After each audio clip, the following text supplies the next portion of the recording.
This is Gary Atencio with CNTV, and today we're in Colorado Springs, Colorado. We are at the Money Museum. Since 1967, they have been America's largest museum dedicated to numismatics and diverse nature of money.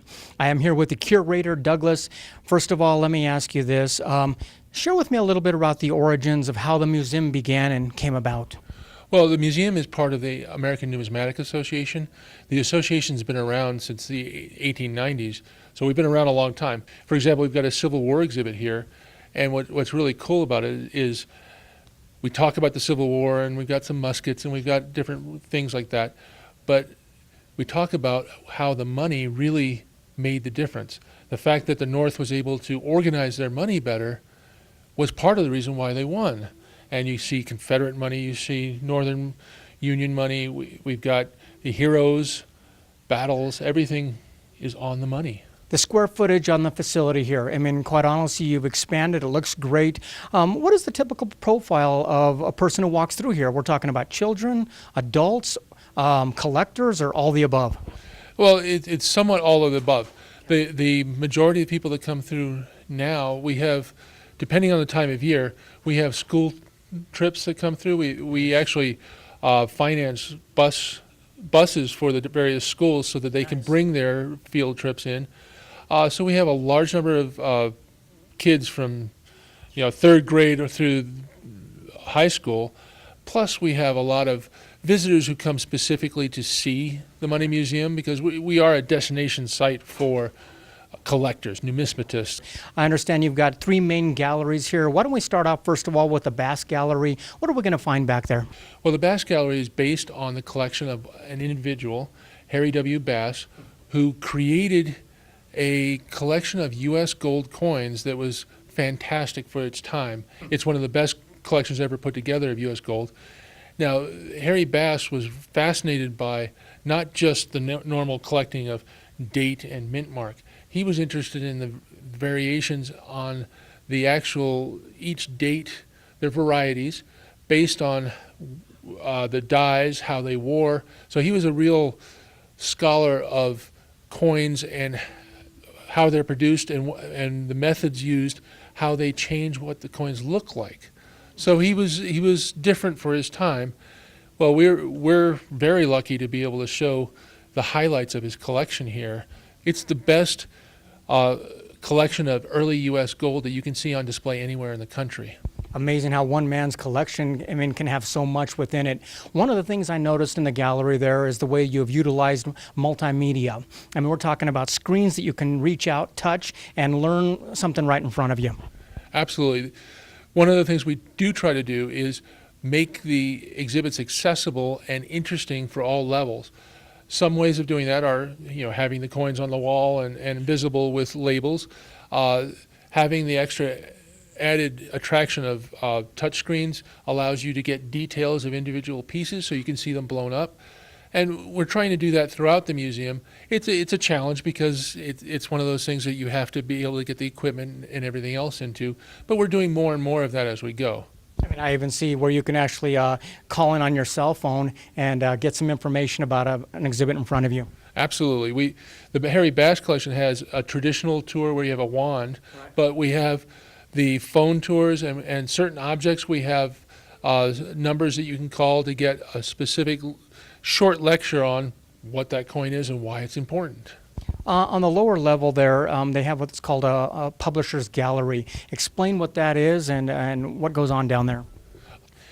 Whitman is a company that is one of the major publication companies for numismatics. They produce a lot of the basic books that everybody that collects buys and uses, plus a lot of other more historical books covering the gamut of numismatic studies from ancient world, Bible, to the modern world and modern coins.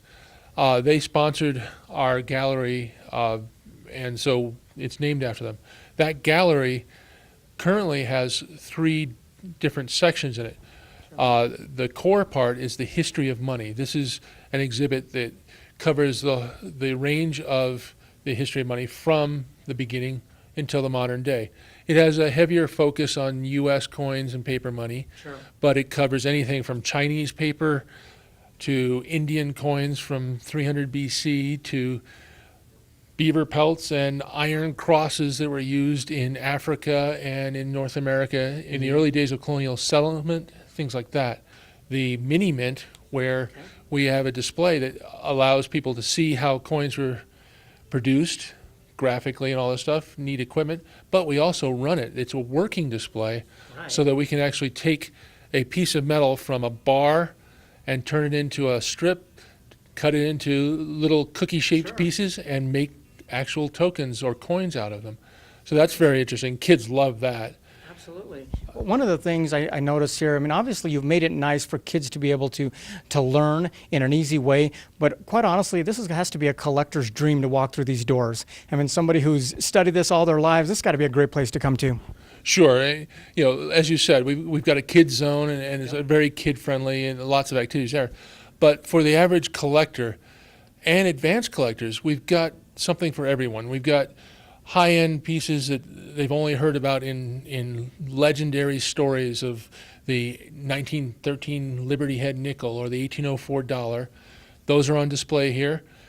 And we have other pieces ranging from very rare to quite common, but the key that makes it all very interesting and adds to the collector's experience is how we tie it together and talk about things like, why were these made in the first place? Absolutely.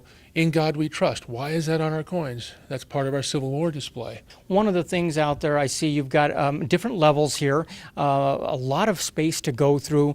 Are some of the galleries permanent, and do some of them change yearly? Yes, we do have permanent galleries and changing galleries. So we have the Mini Mint, which is designed to be active. So it's an active every free Saturday. Once a month we have a free Saturday, the third Saturday of the month, and we'll man that and have it going on for displays for anybody that wants to come in. They get free tokens and all this. We also do it for tours at times. The Kids Zone is the same way. Part of the exhibit will change as time goes on an irregular basis. We don't do it on a yearly basis. The upstairs gallery, this gallery, which includes the Civil War exhibit, changes not so much on a yearly basis. The plan is to be more on a 2-year basis with activities in between. The Bass Gallery is a permanent display. Right. So we have a mixture of things. Usually, if you come here once every 6 months, you'll see something that's new and different. I mean, not only that, but obviously to walk through each piece slowly, it sometimes can be better if you come in multiple visits. Obviously, the best way to experience that is through your membership. Share with us how they get involved in that way. Well, there's a number of ways of doing that.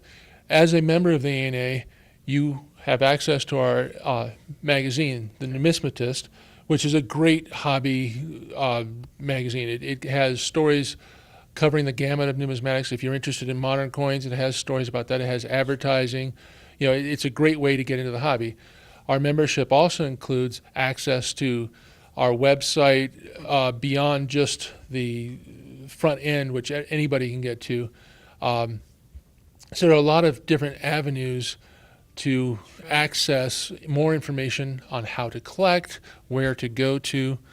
And we do that as well here. One of the things that's, the Money Museum is not well known in the local area, but we have access to amazing collections, but we have a great library. Our library is the largest numismatic lending library in the country. So anybody with a library card in the Pikes Peak region can borrow books from here or come to the library and do research. If they have any interest in metals, coins, paper money, anything to do with anything numismatic, it's here. Obviously, a huge part of our culture is what money is, and that goes worldwide. Like you said, it really you've got over 250,000 objects here. Each one really has a story within itself, and you made it in such a way that it's enjoyable for kids. It's interactive. Basically, they're going to learn as they go, and like you said, you made it real accessible because you even provide a bus for some of the kids to get over here. It doesn't get much better than that. And also, there's even interactive online where kids can actually go in on the download some of the features there. Yeah, we've got some games, numismatic games that they can play. They're designed around coins. Basically, the idea is that by learning something about coins, you can learn something about what's on the coins, the messages, e pluribus unum. It's on U.S. coins. What does it mean? A lot of people don't know Latin, and they can learn that by playing some of the games. So it's fun for the kids to play with, but it's also a learning tool as well. A great learning tool. Folks, take a look at the bottom of the screen. You're going to see their website. Obviously, the best way to experience is walk through the doors here, check out the different levels, multiple galleries they have. Some of them are permanent, some will be changing. The best way to get involved is become a member, because then you can come in, check it out. Like he says, every 6 months you might see something a little new. Even if nothing changed, I guarantee if you walk through 3 or 4 times, you're going to see things you've never seen before. That is a guarantee. Check them out on Facebook there as well, because after you've gone through the gallery, they would love to know what you think as well. As my mom used to say, a penny for your thoughts. They'd love to know what you felt like as you walked through the gallery here and checked it out. And keep in mind also that they're open year-round, and they're available for group tours as well. So if you want to contact for group tours, that's a great way to do it. What are some of the stories that people walk through the doors here? Share with me what people have said.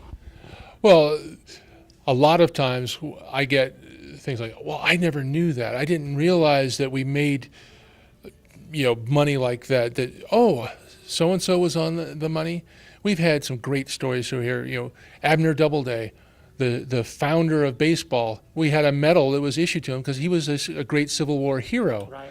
This is a guy that became a general in the Civil War, and it turns out he really wasn't the founder of baseball, but he was connected to it. He was actually more famous in the 1800s and early 20th century because of his role in the Civil War. He was an important general. He was at Fort Sumter as a lieutenant, things like that. So we have stories that come through all different levels, and the kinds of things that people really focus on range from individuals that have appeared on money to, wow, I didn't realize that money was so important to the whole outcome of the Civil War. Or, geez, I didn't know the Chinese had paper money back in 1300. Absolutely. They did. And like I said, opening up, basically money makes the world go around, and it's interesting. People love talking about it, and there's no better place to come out here to the Money Museum, where you're going to learn quite a bit. As I walked around just in a few minutes, there's quite a bit I learned. First of all, I didn't know there was a $10,000 bill that was in existence. That amazed me. I also didn't realize that China has no way of knowing really when money started back then, because somebody was basically covering up a lot of that. Very interesting. I'm sure you, your family, will have a great time here at the Money Museum. We're talking about America's largest museum, really dedicated to the nature of money. You're going to learn history, basically through that of money. This is Gary Atensi with CNTV. And if you don't know, now you know.